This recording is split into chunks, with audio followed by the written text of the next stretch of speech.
ನಮಸ್ಕಾರ ಎಲ್ಲರಿಗೂ. ನಾವಿತ್ತು ಹೊಂಟಿವಿ ಸಿಂಗಾಪುರ್. ಎಲ್ಲರಿಗೂ ನಮಸ್ಕಾರ. ನಾನು ನಿಮ್ಮ ಪ್ರೀತಿಯ ನಯನ. ಇವತ್ತೇನು ವಿಶೇಷಪ್ಪ ಅಂದ್ರೆ ನಾವು ಗಂಗಾಪುರಕ್ಕೆ ಹೊಂಟಿವಿ.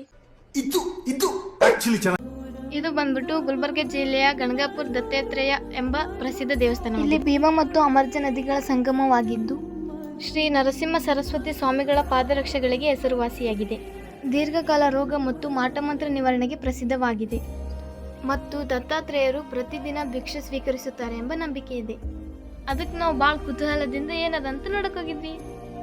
ಅದಕ್ಕೆ ದೇವ ಹೆಂಗಿರ್ತಾವನ್ನ ನೋಡೋಕೆ ನಮಗೆ ಭಾಳ ಆಸೆ ಇತ್ತು. ಇವೆಲ್ಲ ಬೇಡ ಅಂತೇಳಿ ನಾವು ಹೋಗಿ ಪ್ರಸಾದ ತಿನ್ನಕ್ಕೆ. ಯಾರಾದರೂ ಗಣಗಾಪುರಕ್ಕೆ ಹೋದ್ರೆ ಪ್ರಸಾದ ತಿನ್ನೋದು ಮಾತ್ರ ಮರಿಬೇಡಿ. ನಾವಂತೂ ಆರಾಮ್ಸೆ ತಿಂದು ಹೊಟ್ಟೆ ತುಂಬಿಸ್ಕೊಂಬ. ಯಾರ್ಯಾರನ್ನ ಗಣಗಾಪುರಕ್ಕೆ ಹೋಗಿಲ್ಲ ಹೋಗಿ ಬರ್ರಿ, ಹೋಗ್ಲಾರ್ದಾರ ಇಲ್ಲ ದರ್ಶನ ತುಂಬ ಆರಾಮಿರಿ. ಇದೇ ರೀತಿ ಒಳ್ಳೆ ವಿಡಿಯೋಗಳಿಗಾಗಿ ನನ್ನ ಚಾನಲ್ ಸಪೋರ್ಟ್ ಮಾಡಿ.